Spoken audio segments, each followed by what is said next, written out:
Shalom, giving all praises to the Heavenly Father, Yahweh, Bahasham, Yahweh Shai, Bahasham, Rahahakwadash. Double honors to the apostles, the bishops, and the elders at Great Millstone who rule well. Peace and salutations as always to the elect. And I wanted to do this lesson, all right, before we go into some of the arguments that are being made about the beloved Apostle Paul, all right, who was ordained by Yahweh Shai, all right, to preach salvation among the Gentiles, whether the Israelites were scattered. I wanted to sort of give you an understanding through the Holy Spirit of his position. And, you know, as we hear these particular arguments being made by, you know, camps like the Sakari, you have to understand, all right, that these arguments were also being made in the scriptures against the Apostle Paul, all right, which is why, you know, there were a lot of back and forth, which will show you, because his position, all right, being sent to the Gentiles who were scattered among the heathen who were turning back to the Most High, all right, through the message preached through Yahweh Shai, all right, and Paul's ministry was a ministry of grace. So his position at times, as he's dealing with issues popping up among these churches, could seem to contradict, and ultimately we're going to deal with them. But we want to first tap into his perspective and why it would be this way, and show you that, you know, that which is then is now, the very same arguments that are being made against the Apostle Paul today, all right, were being made about him, all right, as we'll show you in the book of Acts. And this is why Peter had to write this. I know we keep bringing this scripture out, all right, but it speaks to the times that we're in, all right. And, you know, a statement that was made by the Sakari is that Paul's letters don't apply to, you know, the churches today, which is a damn lie, all right. When you read the book of Revelation, John the Revelator, you know, wrote those letters. Get that real quick. Let's get Revelation, the first chapter.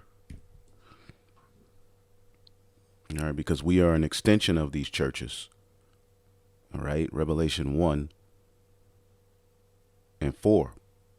John to the 7 churches which are in Asia, grace unto you and peace from him which is, and which was, and which is to come, from the 7 spirits which are before his throne. Okay, so the 7 churches in Asia Minor, all right, Paul helped to establish some of those churches. As a matter of fact, when you go to the very next chapter, okay, there's a message that John writes to the church of Ephesus, all right, which is Paul, all right, wrote letters to Ephesus. He sent Timothy to be head over the church of Ephesus for some years to establish and help that church with some of the things that they were going through. So when you deal with, you know, the writings of the Apostle Paul, all right, all of these writings apply to us today. Okay, and we apply them, all right, as the scriptures say, through thy precepts I get understanding. Through the precepts, we go to the precepts to help us with some of the very same issues that we're going to be faced with here in Babylon the Great, as we are in a spiritual Greco-Roman Empire. And when you deal with who was ruling at the time that, you know, these churches were being established, all right, we're going to, you know, encounter some of the very same, you know, challenges in our church or churches, all right, that, you know, were coming about, all right, at the time you read the Romans, you know, Corinthians, Ephesians, you know, Philemon, all right, and so forth. You know, these letters, all right, the book of Timothy, all right, you know, to any head of a church, all right, you should read that, and it's going to offer you guidance that you can use to apply to your walk. All right, now everything may not apply to you and your particular church, all right, but we use those letters as guides, all right, to help us, all right, to establish churches as we are an extension of these 7 churches that were established in Asia Minor that these letters went to. And the Apostle Paul had his hand, all right, in traveling, all right, and helping to establish and keep up these very churches, all right, which as we read in the book of Acts, the 1st chapter, these churches would eventually extend to the uttermost part of the earth. You see, and that's over here in Babylon the Great, all right, where the apostles and prophets will be raised up as well as scattered throughout the 4 corners of the earth. You have what? Churches, which are an extension, all right, of the churches of Yahushua that were established, which the Apostle Paul had his part, all right, in going and preaching among the Gentiles, all right. And his standpoint, as you read his letters, all right, dealt more with grace, the ministry of grace, all right. When you type in grace in the scriptures, all right, as we'll just get this in the book of John real quick. We always get this, but you'll see the word grace, all right, is used more in Paul's writings than any other part of the book. Why is that? All right, because he was set, all right, to go and preach grace among the Gentiles. And what is grace for us Israelites? All right, we know that John the Baptist, all right, his name means what? Yawachanan or Yachanan, all right, the Most High has graced, all right, which grace is ultimately a period that we have, all right, to walk by faith, all right, where ultimately we're not held to the stringent technicalities of the first covenant, all right, to be entered into the second covenant, all right. But this was never, all right, a gospel for us to do what the hell we wanted to do, all right, and live like wild beasts.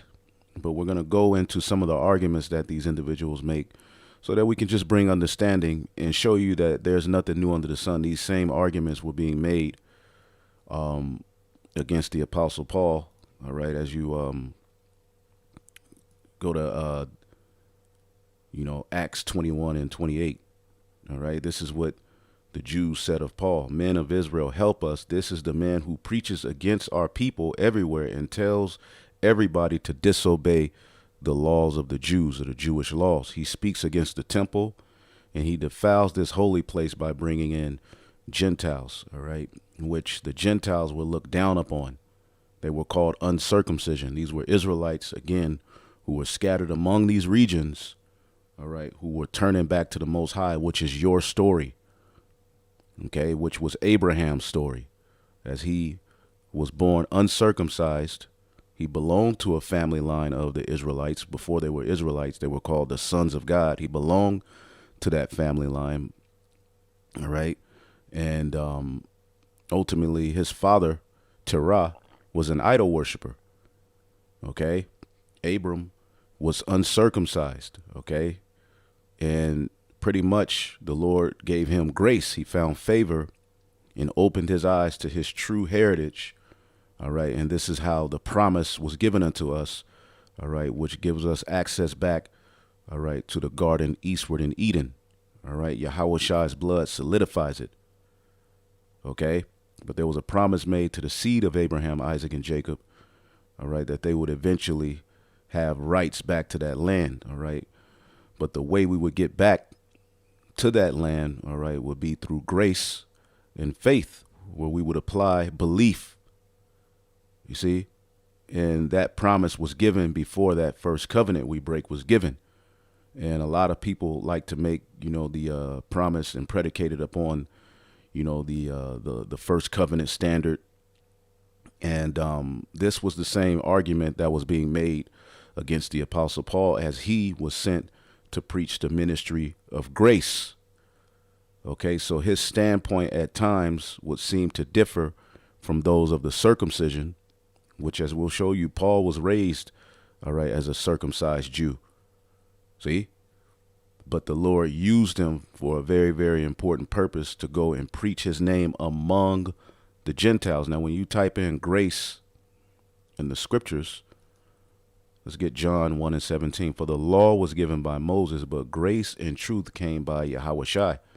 And when John the Baptist, all right, who was a descendant of Aaron, all right, through Abijah, all right, because they had certain records back then. A lot of the Jews, all right, which of course Jew is short for Judah, or, all right, it could be short for the three tribes, Judah, Benjamin, and Levi, all right, who the Lord used to keep a remnant, all right, to stick to the traditions through all of the turmoil and hell we went through, all right, from the Babylonian to the Persians and the Medes Empire to the Greek Empire where they sacked the temple, all right, all the way up to the Roman Empire, which is where Yahweh Shai was born. He was born at the time that the Romans were ruling, you see. And by that time, many Israelites had fell away from the customs of their fathers and became complete heathen, you see. So it's very important to understand Paul's stance. Again, the law was given by Moses, but grace and truth came by Yahweh Shai. And a grace period is what was needed, all right, for the Gentiles to be brought back into the fold, all right, and be justified by faith rather than being justified by the perfection of that and the technicalities of that first covenant, which we'll tap into that. But as you see, this term grace constantly comes up, all right, and you'll see, all right, it continues to come up, all right. Romans 1:7, to all that be in Rome, beloved of God, as Israelites were scattered in Rome, called to be saints, grace to you and peace from our God. Romans 3:24, being freely justified by his grace through the redemption that is in Yahweh Shai. So the talking point of grace for someone who has a mindset, you know, rooted in, you know, the law, the Torah, the temple. All right. Which, again, those were beautiful things. The temple was a beautiful thing. All right. But as the book of Hebrews lets you know, it's just a fashion of something greater to come. All right. It's a fashion of something that already existed in the heavens. All right, which it all points to Yahweh Shai. That's why he said one greater than the temple is here, and the Jews got mad. You see, the law itself, all right, the 613, you know, commandments, you know, the first covenant, all right, what did that lead to for us as Israelites? That led to our death, all right, because there was no way we could keep that covenant, which was the need for a grace period and the promise of a second covenant, all right, predicated upon better promises. Okay, so each and every one of us Israelites who are here in this fold right now, who have woke up in these latter days, you were called into this thing by grace. And we've never taught you that you don't have to keep the laws. That's never been the standpoint of Great Millstone, all right? But as this ministry was given unto us, it was given unto us by grace, and this is what we are pushing, you see, and there's a balance. And often that balance can, you know, was used against Paul to make him to seem as though he was speaking against Moses, speaking against the law. And this is the same argument being used by the Sakari. And we're going to tap into their arguments. All right. The Spirit's on me to do it. And Lord willing, you all are edified. But I wanted to do this lesson first so that you can understand his standpoint. Okay. Let's see if we can get a few more. Let's see. Romans 5:20. Moreover, the law entered that offense might abound. All right, because we broke that first covenant. All right, and offense abounded. All right, and then the curses. You see, but where sin abounded, grace did much more abound. All right, this is why we cry for the mercies of David. Again, you have a lot of individuals who, when they read the law, all right, they believe that, you know, this is something that they could, fulfill here in Babylon the Great. All right, again, we keep some laws, all right, but ultimately, you know, when you read the law, all right, it's supposed to make you feel crushed. It's supposed to make you thankful for the sacrifice of Yahweh Shai. It's supposed to make you lean on Yahweh Shai even more. All right, seeing as though you can't meet that measure. It should make you feel filthy. See? And the Lord giving us that grace period, all right, to where we're not held to the strict, stringent technicalities of what was required under that law, which under that first covenant, righteousness was based upon perfection in the law. That's what made you right with the Most High. But under this grace period, it is faith. All right. It is faith that makes you right with the Most High. All right. And that's why this ministry is tied to the faith of Abraham. Okay. Who was uncircumcised. All right. As we were uncircumcised in spirit, even if you had a physical circumcised penis, spiritually, all right, there were things that needed to be cut off. You see, and the Lord had mercy on us, man. Okay, because again, I always say, imagine if you didn't have a grace period, all right, and it was just strictly the first covenant, all right, that you being right with the Most High was set on. None of us would get back. Okay, and Paul broke these things down in his letters, all right, which it was challenging to those who were Jews. Even those who were Jews who were believers sometimes had problems with the Apostle Paul's stance. Okay? So Romans 6:15, what then? Shall we sin because we are not under the law? All right? But under grace, God forbid. And you see us constantly teaching our people the laws. Every Passover, what do you see us doing? And we do those things through faith, rehearsing the righteous acts. Okay, we keep the holy days. We those things are tied to the law. All right, we don't eat unclean food. Although we know in this society, everything's unclean. Everything's offered to idols, which we're going to deal with that as well. All right, even so, Romans 11:15, at this present time, there is a remnant according to the election of grace. See? And if by grace, then it is no more of works. All right. And you have these individuals pushing this notion that they can be saved by their own righteousness, what they do. All right. And there's not too much mention, all right, of Yahweh's importance in sacrifice. All right. They even boast of the Levitical priesthood being established in the kingdom, which shows you they have missed the mark. All right, there's a veil over their mind, as the scriptures say in the book of Corinthians. When Moses is read, they're reading it, not understanding how it all pointed to Yahweh Shai. You see? Otherwise, grace is no more grace, but if it be of works, then it is no more of grace. Otherwise, work is no more work.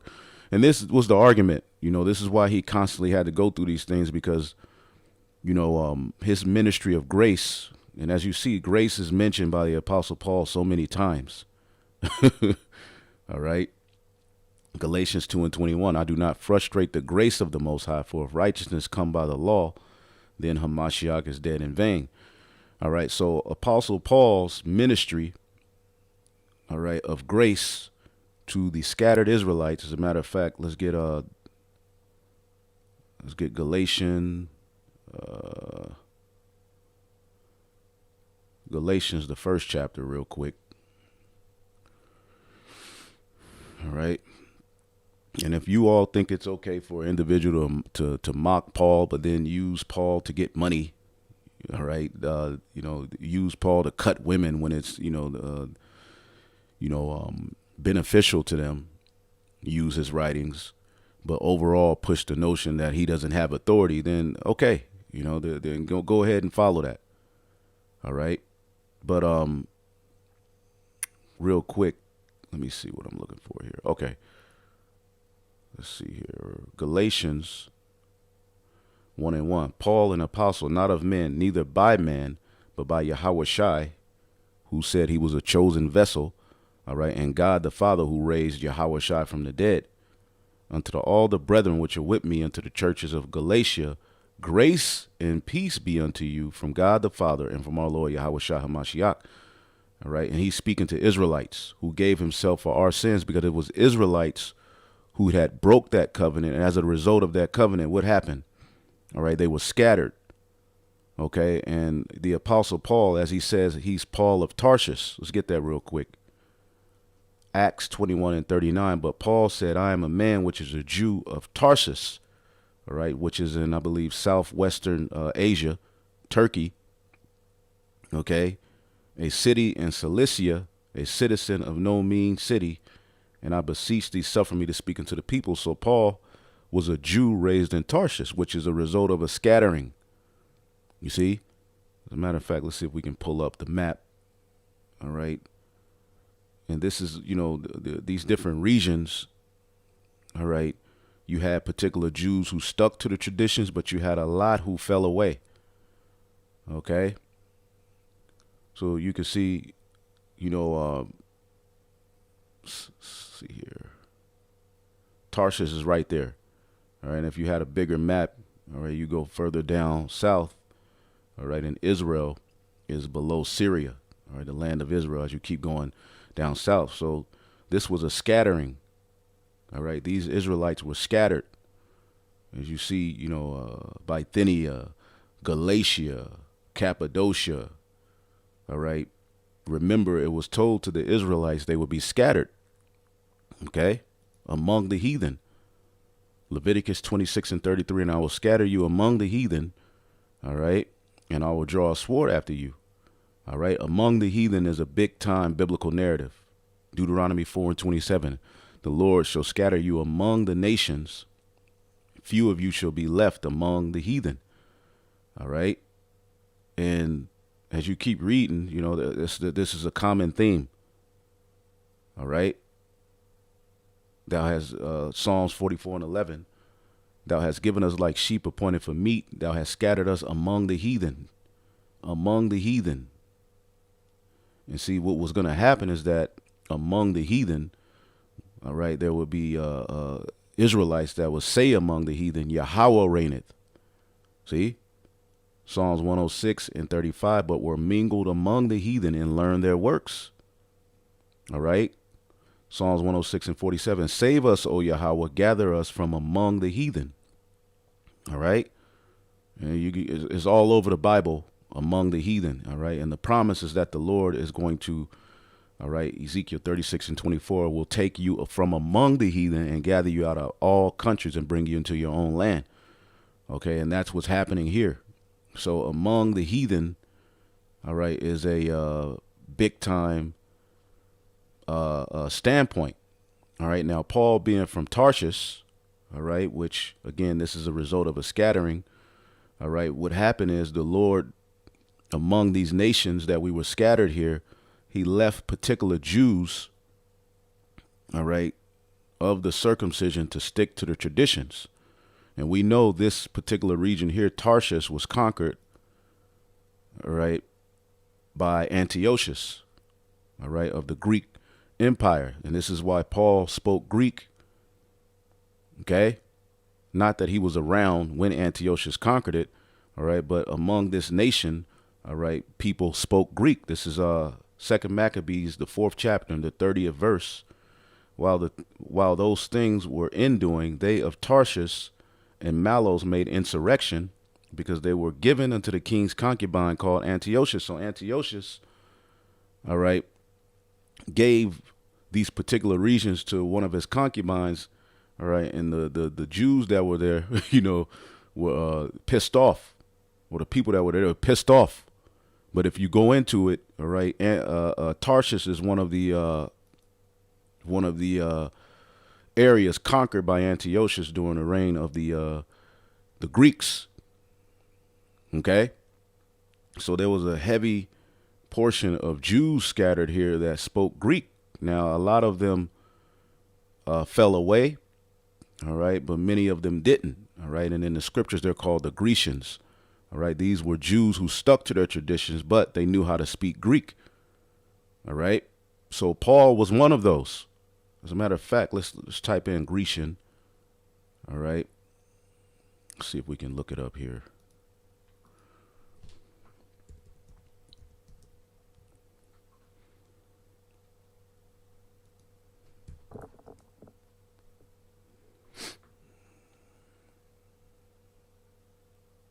Acts 6:1.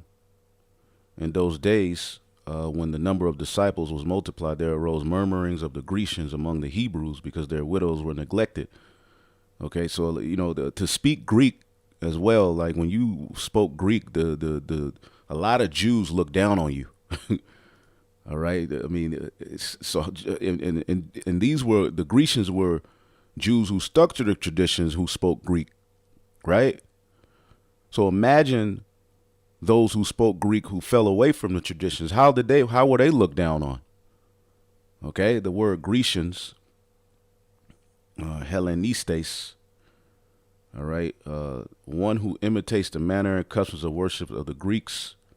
All right, which you do have the Hellenized Jews who fell away to the customs of the Greeks. All right, but ultimately in the New Testament, Jews, all right, which the Jews are the ones who stuck to the traditions, those of the circumcision, born in foreign lands speaking Greek. See, born in foreign lands speaking Greek. All right, and Paul's one of those. You see, so the Lord, all right, although before Paul woke up to the truth, he was persecuting the Jews, all right, but the Lord blinded him and knocked him off of his horse, which was spiritual. He blinded him, all right, so that he may see. Okay, so and Paul breaks down his whole walk. As you read Acts, 20 through the end of the chapter, you can read that, as we'll go into some of it. To show you. So the Lord used him because there were many Israelites scattered in these regions who spoke Greek. Okay? So the Lord would use Paul as a vessel, as we read here. Let's get Galatians 1:16. I start at 15. But when it pleased the Most High, who separated me from my mother's womb and called me by his grace, to reveal his son in me, that I might preach him among the heathen. See? Immediately I conferred not with flesh and blood. All right. Among the heathen, to preach him among the heathen, because many Israelites were scattered among the heathen, among the Gentiles. Okay. So again, Paul's position in ministry of grace, a lot of times, all right, it frustrated many of those who were raised as Jews, because his position, all right, and his talking points had to come from a position of grace at times. Every situation that you're faced with in your captivity, you're not going to be able to apply the law. You're going to have to apply, all right, walking in the spirit, which is ultimately what we're coming back into. All right. Like at the time of Adam, we didn't have a law book. It was just something we did. All right. And here we are. All right. Getting back into that mindset to where we just walk in the spirit. We don't need to see something physically. Okay. To know to be obedient. It's just a way. Okay. This is the book of 2 Peter 3:16. Okay. As also, I'll start at 15. And account that the long suffering of our Lord is salvation, even as our beloved brother Paul also, according to the wisdom given unto him, have written unto you. And also all his epistles, not some of them, right? Speaking in them of these things, in which are some things hard to be understood. See? Which they that are unlearned and unstable rest, as they do also the other scriptures, to their own destruction. And we're witnessing this happen with the Sicarii. Not only Paul's writings are being challenged, but Mark, Luke, all right, the book of Hebrews. And when you go into their real, problem with the book of Hebrews, is that it lets you know that the Levitical priesthood was just a sign of something that was used to bring us to a better way, and that the priesthood of Melchizedek is what we'll be under in the kingdom of heaven. All right. And they get mad at that. All right. But they that are unstable, let's look at this word unstable. And we're seeing the unstable mindset of many Israelites in these latter days.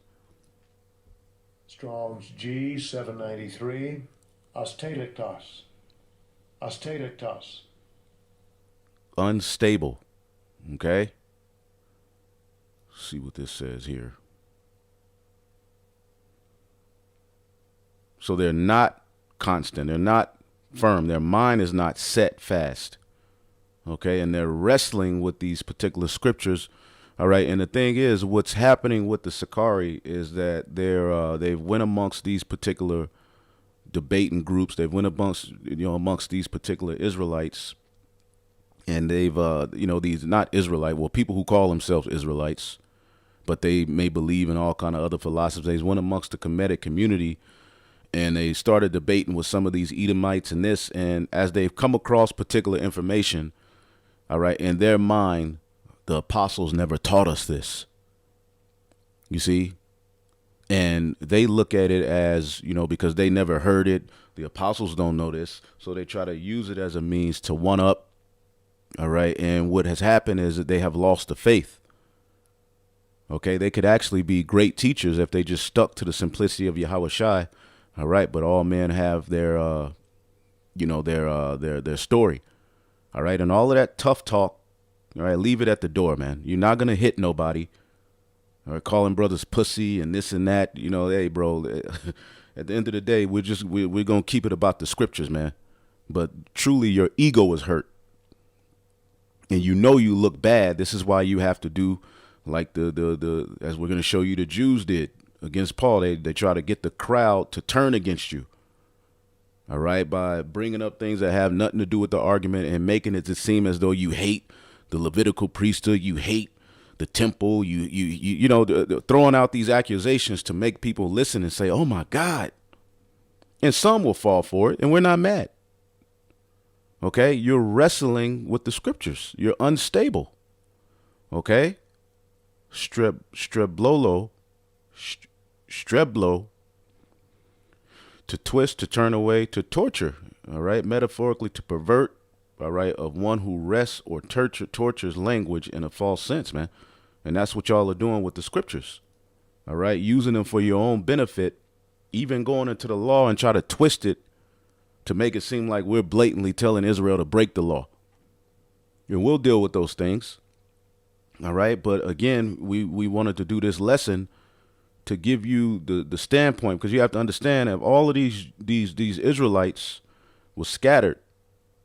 Right, in these particular regions, all right, the Lord's, as the disciples started to preach, a lot of these Israelites from among the heathen started to turn to the Most High. Okay, so the talking point couldn't be as though he was speaking to one of the Jews. As a matter of fact, what's that scripture? I became a Jew. Okay, because these guys act like they were raised in the customs. You an Israelite in America that need mercy just like me. All right, and walking around with your fringes on don't make you all right the keeper of the law. You have to actually do the things that are associated with wisdom, because many people with fringes do the damnedest things in Israel. You got people with fringes saying we don't know the name of the Lord, but they have a name in Hebrew. People with fringes promoting the jab. People with fringes with bottle girls at their Passovers dancing, and people with fringes auctioning off men and women for marriage at Passovers. All right, people with fringes talking about the miracles don't exist. So clearly the fringes ain't the answer. It's about your mindset towards what we've been presented with in these latter days. It's about being a Jew inwardly. All right? Which you Christians who try to take Paul's writings to make them mean all other nations as well, you're wrong. But we're dealing with, all right, those of the flock, the Israelites. 1 Corinthians 9:20. Unto the Jews I became a Jew, that I might gain the Jews. Unto them that are under the law, as under the law, that I might gain them that are under the law. All right. You had particular Jews, even that believed in Yahweh Shai, that are very strict about laws, traditions. And this caused, friction between them and Paul at times. It caused friction in the book of Acts, the 15th chapter, to where they had to have a council. Okay. And to them that are without the law, as without the law. being not without law to God, but under the law of Hamashiach, which is grace, that I might gain them that are without the law. Okay, this is speaking of those who are being brought in by grace. All right, because remember, the Jews remain faithful. All right, you have to know the history. After Solomon's kingdom was rent, all right, we turned into northern and southern kingdom. Okay, remember, the northern kingdom eventually went into the Assyrian Empire. Okay, it was the southern kingdom, which is Judah, Benjamin, and Levi, all right, who went into the Babylonian captivity. Okay, and then they went into the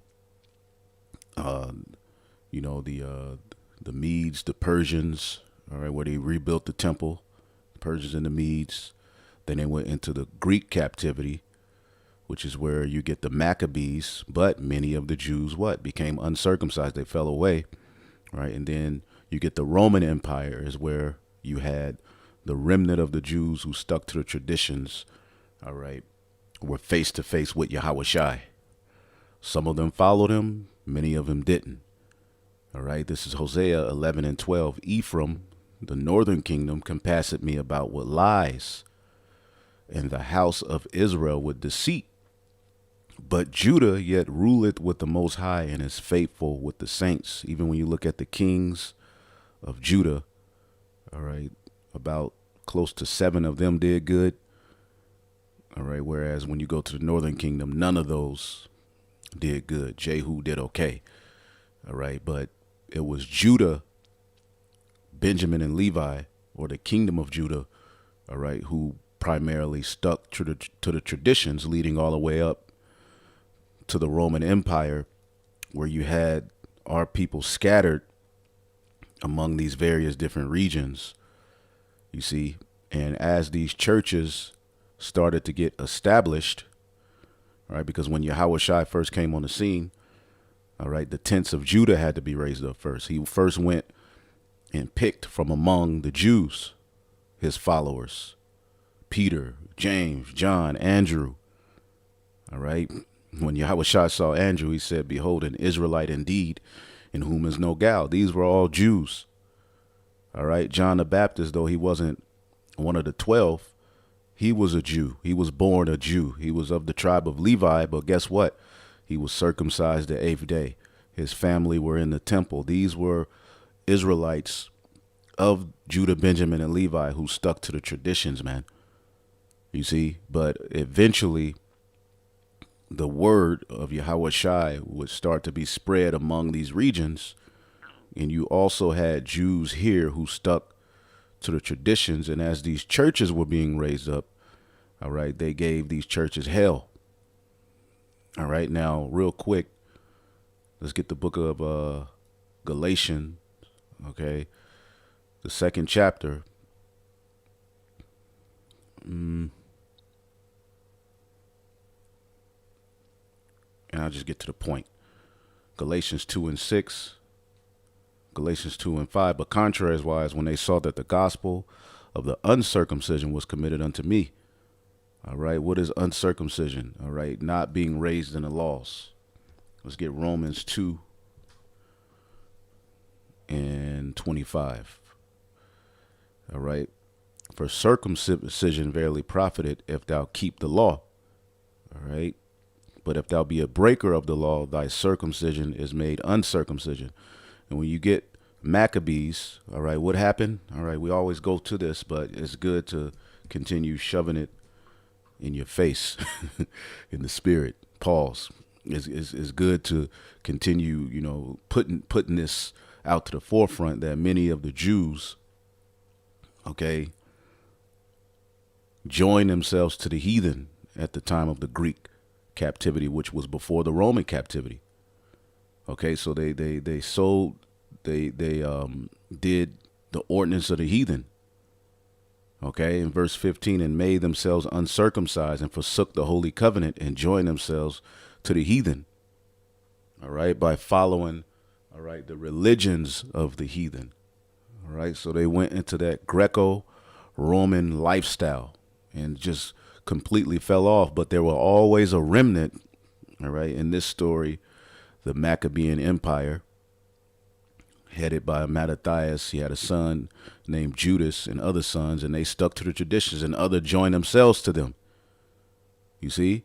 So as, Yahweh Shah came on the scene, again, he gathered from amongst the circumcision, but eventually, all right, the word would be spread to the uncircumcision, all right, and it was Paul, all right, who was sent as the head of that mission, all right, Barnabas as well with him and others. So Romans 2:25, for circumcision verily profited if thou keep the law, but if thou be a breaker of the law, thy circumcision is made uncircumcision. Galatians 2:7, but contrariwise, when they saw that the gospel of the uncircumcision was committed unto me, as the gospel of the circumcision was unto Peter. All right, the ministry of grace was, all right, to be spread amongst the circumcision, all right, and the uncircumcision. It was just that Paul was sent to the uncircumcision. All right, and when you look up this word uncircumcision, yeah, they weren't physically circumcising themselves, but, all right, their minds, their spirits, all right, as it talks about the uncircumcised heart, all right, is the bigger issue, all right, the word. Strong's G 203, akrabustia. Akrabustia. Okay, of course, having the foreskin uncircumcised, but more importantly, their minds, their heart, as they say, a Gentile. Okay, a condition in which the corrupt desires rooted in the flesh were not yet extinct. Okay, so they were, still tied to the idols. Okay, they were still, tied to the wicked ways of the captivity. They fell away from the righteous way. All right, their fathers and mothers taught them these things, just like us. Okay. So the gospel of the uncircumcision was committed unto Paul. You see, for he that wrought effectually in Peter to the apostleship of the circumcision. That's why Peter and the rest of the 12, they pretty much remained in Jerusalem. The same was mighty in me towards the Gentiles. The Gentiles are the uncircumcised. And we did a video going into this term Gentile as it's been presented to just mean non-Jew or non-Israelite. No, that's not true. Ethnos, all right, is the word. And we always go into it. If you need that video, ask on the comment board or just look at the older videos and you'll see it eventually. And when James and Cephas, who's Peter, and John, who seemed to be pillars, all right, perceived that the grace was given unto me, they gave me and Barnabas the right hands of fellowship that we should go to the heathen and they to the circumcision. All right. And it's all about those who are scattered among the heathen. OK, scattered among the heathen. Paul was doing what? All right. Revealing his son. All right. In Yahweh Shai among the heathen, man. There's various scriptures. All right. That go into this. OK, let's see if we can get a few. Ephesians 3:8, unto me, who am less than least of all the saints, is this grace given, that I should preach among the Gentiles the unsearchable riches of Yahweh Shai. Okay, so it's all about the among the Gentiles. Okay, and you had many Jews that had a problem with that. Many of those who were raised in the customs had a problem with that. Okay, now, again, these are the regions. All right, where the provinces where the churches were primarily established after they left from Jerusalem, Judea, Samaria, and so forth. Eventually, churches were established here. All right, and as you see, Galatia, Cappadocia, Ephesus. All right, Bithynia. All right, let's get 1 Peter. All right, the first chapter. Okay, he even wrote a letter to these churches. Okay, Peter, the head of the circumcision, is writing to the elect scattered. All right. 1 Peter 1:1. Peter, an apostle of Yahushua, to the strangers scattered throughout Pontus, Galatia, Cappadocia, Asia, and Bithynia. All right. Scattered. Let's look up this word scattered. Diaspora.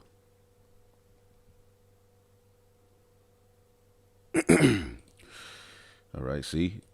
Diaspora or diaspora. All right. A scattered dispersion of Israelites dispersed among foreign nations, of the followers of Yahushua scattered abroad among the Gentiles. That's it. Point blank period, man. Elect according to the foreknowledge of the Most High, okay, the Father, through sanctification of the Spirit unto obedience and sprinkling of the blood of Yahushua, grace unto you and peace be multiplied. Grace unto you. Okay, so as these churches were being established, okay, many of the Jews or those of the circumcision, all right, they were catching feelings. They were pissed off at Paul's office. You see, they had a problem with it.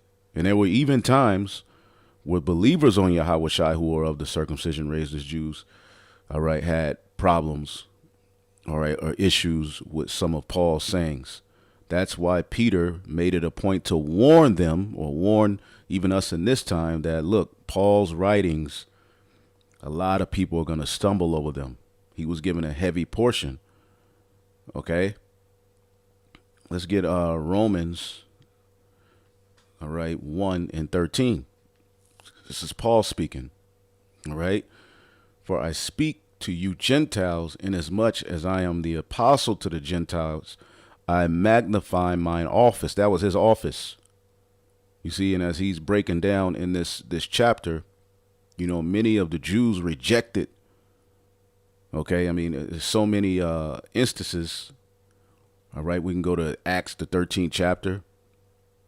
Okay, where the Jews saw many of the Israelite foreigners coming in, and you know, they got pissed.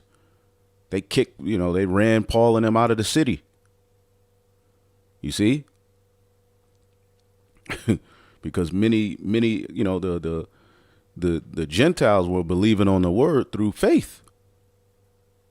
All right. But the Jews who were at one point face to face with Yahushua, they would still rejecting the message.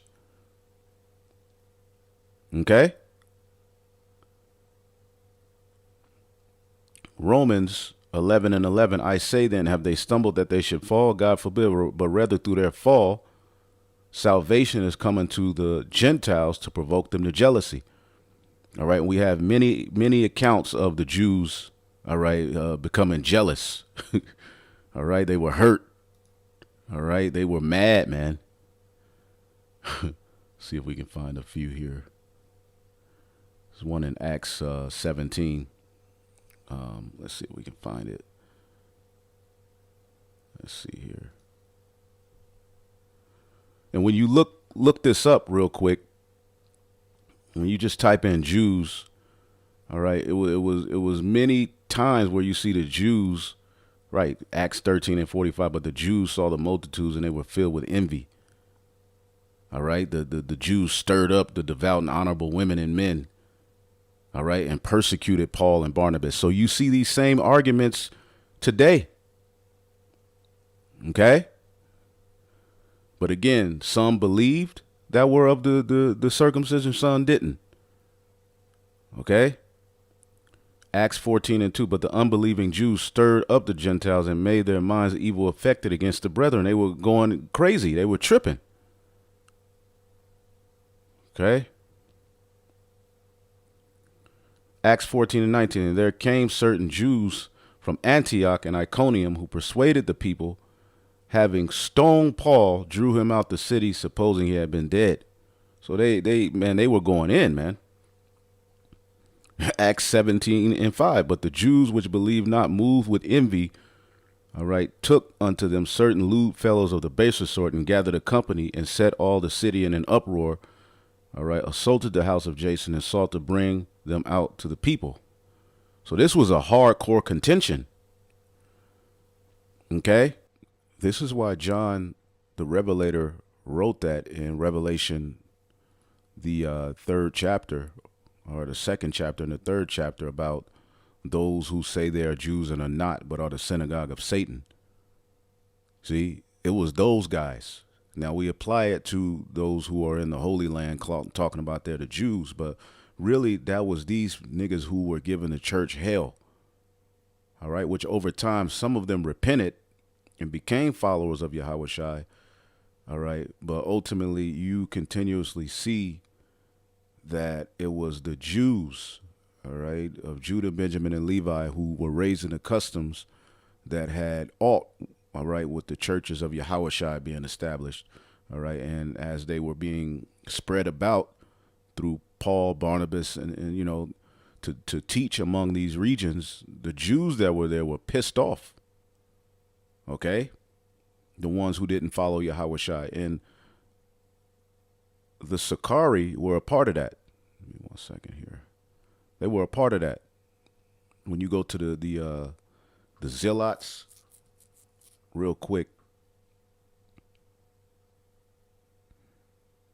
the Zealots, all right, as you read here, you see this group here today calling themselves the Sakari, right? Now, the Sakari were Zealots. They were not followers of Yahweh Shai.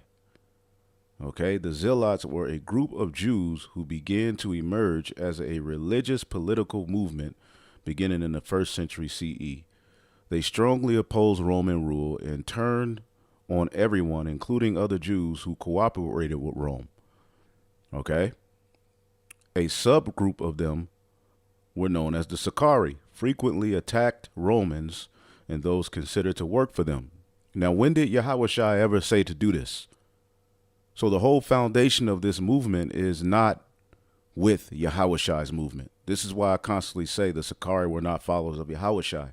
But as you see them in their lot, you see the mindset that they have towards the ministry of grace. All right. The term zealot is from the Hebrew. All right. Kanai, those who are zealous on behalf of God. And you don't have to be, all right, wicked to be a zealot. All right. You can have a strong zeal in righteousness. All right. But their zeal led them to try to overthrow the Roman Empire, which was not prophecy.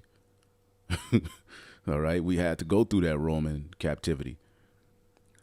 The Greek term was zelotes, all right, emulator, admirer, follower. In a modern day, zeal is applied to a person who's sometimes considered a fanatic or radical. All right. And the word radical just means going back to the roots. The Maccabean revolt by the Jews, all right, in the book of Maccabees, in 167 BCE, drove out the Greek occupiers and established an independent kingdom of Israel. The Hasmonean family who led the revolt, all right, which they started to sell out, okay, which it goes back to Judah Maccabees and his father, you know, Mattathias, all right, but that's the history. You have to read 1st and 2nd Maccabees. The Hasmonean family who led the revolt combined the office of the kings that of the high priest at the temple in Jerusalem. All right. And you see a lot of these videos going back and forth over, will there be a third temple in the kingdom, the temple this, the temple that? These are the same arguments that were going on back then. When you read one of the reasons, one of the chief priests in them had a problem with Yahweh Shai, is he was like, you say you're going to destroy the temple. You see, so again, when you see these back and forths, you have to understand that this is your chance to see the church of Yahweh Shai go against, all right, the detractors, man. It's nothing new. Not everyone was happy with the Hasmonean rule. The kings of Israel were to be from David's tribe of Judah, while the high priest had to descend from Zadok, all right, who was the high priest at the time of Solomon, but the Hasmoneans could claim neither line. This is when various groups of Jews formed sects or camps within the religious body, all agreed on the basics of the law of Moses and the books of the prophets, all right, which is, this is basically what Sakari, Alazar, and Hakka, this is basically what their,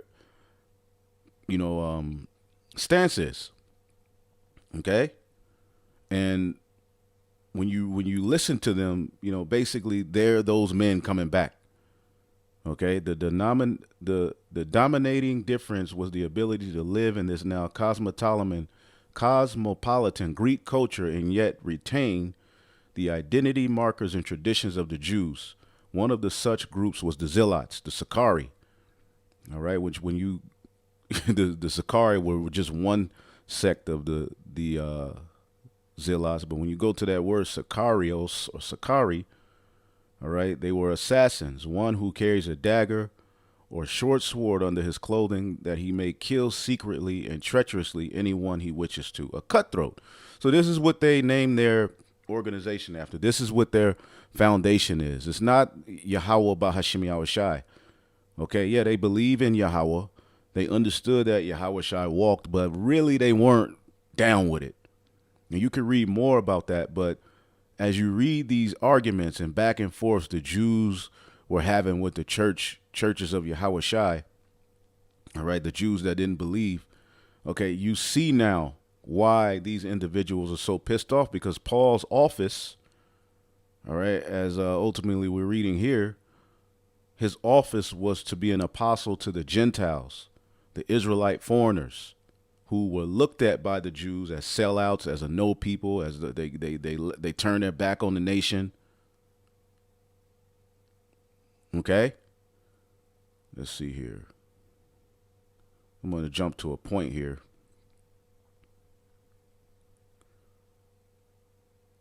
This is Romans 11:17. And if some of the branches were broken off, and thou being a wild olive tree were grafted in among them. Now, what is the wild olive tree? All right, you have the natural branches, and then you have the wild olive tree. Okay, the wild olive tree, as you can see here, it's the Gentiles, the Israelite foreigners. Strong's G65. Agrielios. Agrielios. Okay, belonging to a olister or a wild olive tree, and a lot of people try to say this is the heathen, but it's still an olive. Okay. All right, wild, okay. Growing in the field woods, savage, uncultivated. See? Uncultivated. Okay, meaning they were not cultivated in the traditions of your everyday Jew. They were raised as heathen, unreclaimed, wild, savage, boorish, rude. All right. And this is how we were raised here in Babylon the Great. Okay. We were raised as uncultivated. Let's look at the word uncultivated. Okay. We were uncultivated. Okay. The Jews were cultivated, natural branches. So Paul's office was to graft so that the tree may live, graft in those wild, all right, branches that weren't cultivated in the customs of the Jews. And a lot of people had a problem with that. All right. Highly uneducated or socially adept. Okay. Uncultivated. Point blank period, man. All right. Highly uneducated. So this is how the Gentiles were looked at. Okay. But they were grafted in, which when you go into the science of grafting, you can't take a plum tree and graft it onto an orange tree. No, this is speaking of an olive tree. And the nation of Israel is known as an olive tree in the scriptures. Okay? As a matter of fact, it's a few precepts, but I'll get a few notable ones. All right? Isaiah 17:6, yet gleaning grapes shall be left in it as the shaking of an olive tree, 2 or 3 berries in the top of the uttermost bough, 4 or 5, all right, utmost fruitful branches thereof, said the Lord God of Israel, the remnant. Okay? Jeremiah 11:6, the Lord called thy name a green olive tree, fair and of goodly fruit. With the noise of a great tumult, he hath kindled fire upon it, and the branches are broken. We got judged. All right. And then here at the time Yahushua came on the scene, many of the Jews, the natural branches, were broken off because of unbelief.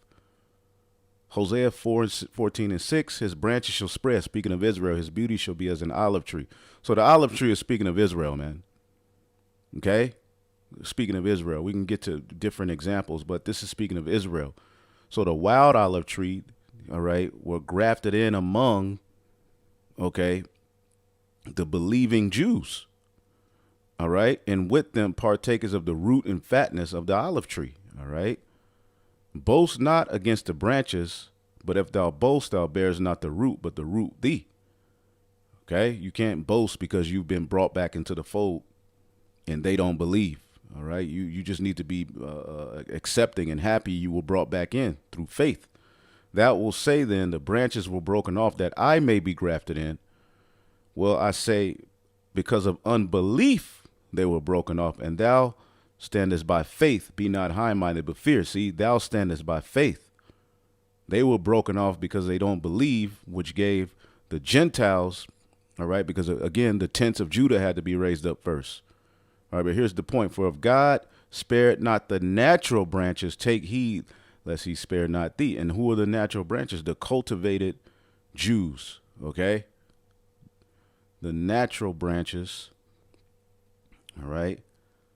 Physis, the nature of things, laws, order of nature, opposed to what is monstrous, the Gentiles, abnormal and perverse, the Gentiles, okay? As opposed to what has been produced by the art of man, natural branches, birth, physical origin, okay? And the Jews were born as Jews, okay? They were born, all right, naturally, all right, into their customs, okay? Point blank period. As a matter of fact, when you look up this term Jews, see if we can find it here. Acts 23 and 27, and we're just touching the tip of the iceberg. There's so much we can go into, but I'm just giving you a quick understanding of why you see these back and forths, because that which is then is now. The word Jews, all right, or Yahweh Iodas, all right, Yahwadah in the Hebrew, Jewish belonging to the Jewish nation, Jewish as respects to birth, origin, or religion. Remember, in the book of Maccabees, all right, they didn't fall away from their father's religion. Okay?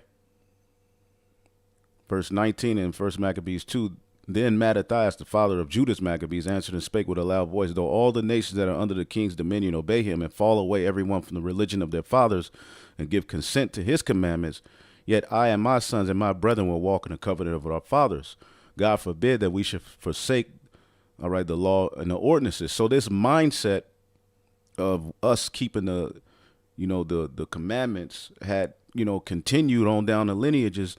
And many of these Jews, when they saw, Yahushua, his position, and then, the disciples and Paul, be raised up preaching, to the Gentiles, okay, many of them opposed it, man.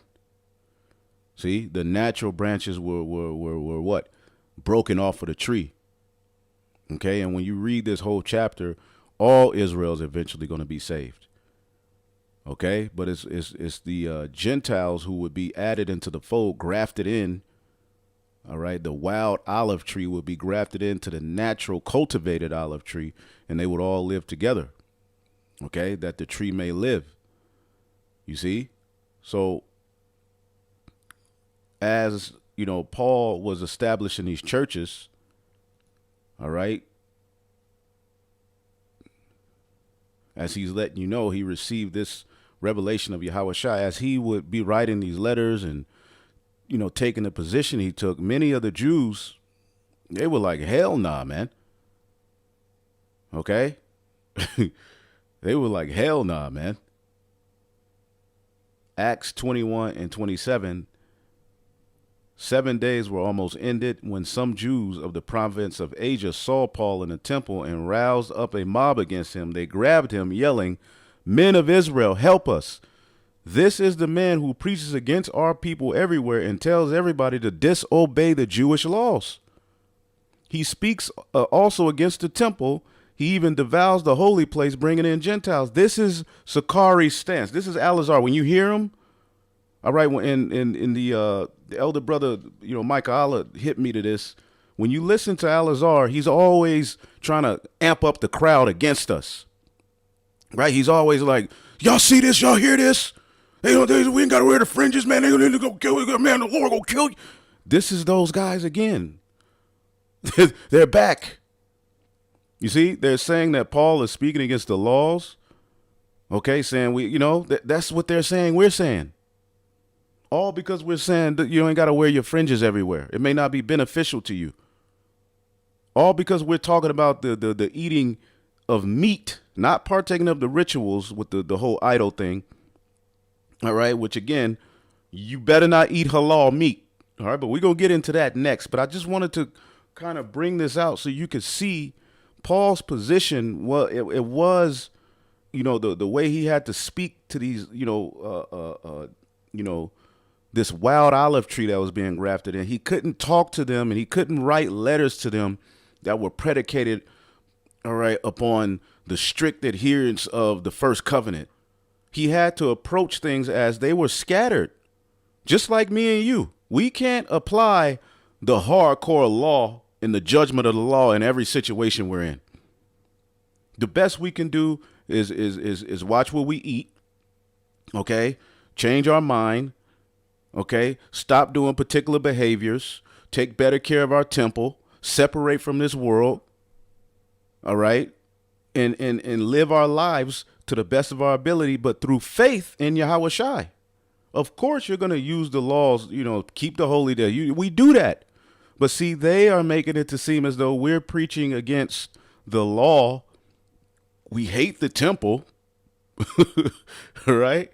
And the people we're bringing in, all right, the Lord's go kill them because they ain't got their fringes on everywhere. This is the stance that these individuals are bringing about. All right, and I'm just doing this video before we get into these points to let you know that which is then is now. And eventually they brought Paul to trial. Okay, read these stories so you can understand what you're looking at today. The Lord is doing something here, but if you're just all in your feeling, oh my God, another argument, you don't really understand that the Lord is giving you the ability to live in the story of the church. Okay? This is what they said about Paul. Let's see here.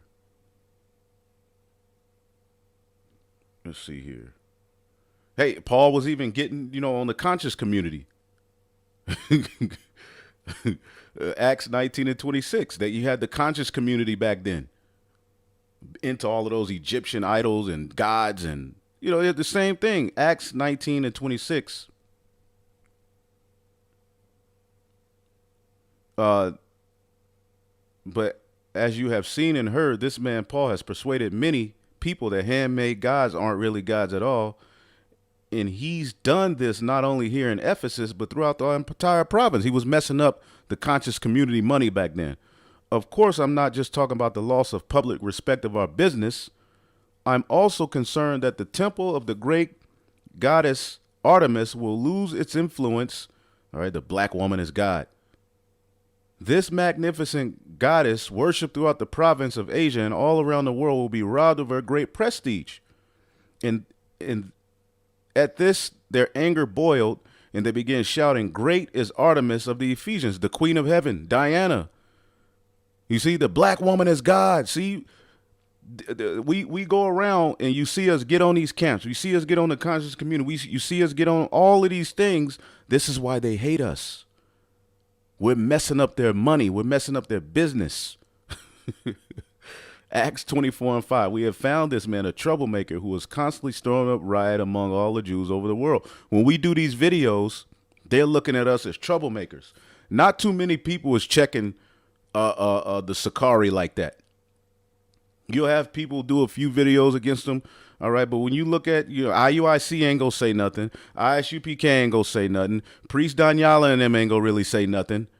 Okay. Shakya and them said something recently. He got a church. Deacon Shakya, who used to be with IUIC. I seen him do a video defending the Apostle Paul. You're not gonna see Watchmen for Israel doing no video saying that Al-Azhar and them are going off like that. Okay. Look at all of the different camps. All right. The camps who are really stirring things up is the great millstone and those who come under that banner. All right. Even if they're not named great millstone. All right. Even if they don't give double honors, they may be mad, but ultimately they still teach the right doctrine for the most part. It's those who are really stirring things up. And the wicked Jews, they were mad, man. Furthermore, he's trying to desecrate the temple when we arrested him. See, this is how they look at us. Okay? Acts 21 and 21. But the Jewish believers here in Jerusalem have been told that you are teaching all the Jews who live among the Gentiles to turn their backs on the law of Moses. They've heard that you teach them not to circumcise their children or to follow other Jewish customs. You see? Now, Paul didn't say don't do it as far as circumcision. He just said basically if you're not circumcised, that don't mean you can't be saved. Which that ran a lot of the Jews, even some of the Jews who believe hot. Here we're reading in Acts 21, this was believing Jews, okay, but who believed on Yahushua. He's talking to James here. And even James is like, look, man, the Jews go give us hell, man. You got to do something to let them see that you do believe in the law. So this was a very, very tense environment, okay? Acts 6 and 13, lying witnesses said, this man is always speaking against the holy temple and against the law. All right. We have heard him say that Yahushua of Nazareth will destroy the temple. So again, listen to the arguments that these guys are bringing when you see their mindset towards the ministry of grace, when you see their mindset towards what we're saying and these back and forths about the law and all of these various different things. I'm the chief priest. You got to listen to me. Paul went through all of that. Right? There was a point where one of the high priests told somebody to slap Paul, and Paul cursed him out like, motherfucker, who the hell is you? Nigga, you go get you. But they had to remind, hey, that's a high priest. And Paul was like, oh, damn, let me chill. But again, it's those same spirits back today, right, that are, pissed off at the position that the Church of Yahushua, which I believe this is the Tabernacle of David, all right, our apostles and elders have continued on the tradition, but what you're seeing is these back and forths, all right, that are leading to these videos being made. But the reason I wanted to do this video, which, there's more we can go into, but the reason I wanted to do this video at the end of the day, all right, is to, as we go into these arguments that, the Sakari are bringing, tap into the understanding, of what Paul's position was. Okay. Again, to the Jews. Okay.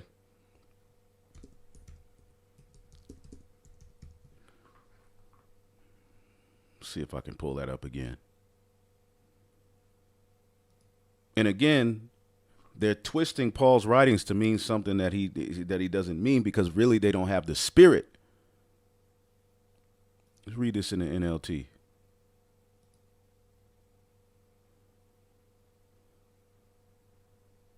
Oh, Lord. When I was with the Jews, I lived like the Jew to bring the Jews to Hamashiach. When I was with those who follow the Jewish law, I too lived under that law, even though I am not subject to the law and to the traditions. They were still offering up sacrifices. All right. I did this so I could bring, all right, to Hamashiach those who were under the law. All right. Because you had people who were hardcore about that mindset, those traditions. To the Jews, I became a Jew to win the Jews to. Oh, okay. And then he goes into to them that are without the law. When I am with the Gentiles who do not follow the Jewish laws, I too live apart from that law so I can bring them to Hamashiach. You might see them do particular things and not follow particular traditions. All right. You don't force particular things down their throat. All right. Knowing that they believe on Yahweh Bashim Yahushai, but they come from a different background as the Jews. Okay. But I do not ignore the law of God. I obey the law of Christ, which is what? Grace. All right. Which this is what these guys have a hard time understanding. Okay. So, and I do this for the gospel's sake, that I might be partaker there with you. Okay. And it's not that he was with the Gentiles partaking in wicked sacrifices, doing evil. All right. But there's a different way that he had to approach them, that he had to address them, different issues that they came with. He had to approach it with balance. You know, like he said, he gave the advice that every man have one wife. That's great advice. But the law, technically, you can have more than one woman. But when you do that, you start to have trouble in the flesh. And boy, oh boy, don't we know? So that he gave good advice in some of his writings. He had to speak in the spirit. He had to come from a perspective of grace. Okay. And, to a lot of people, they're teaching that Paul is against the law and this and that. No. Okay. So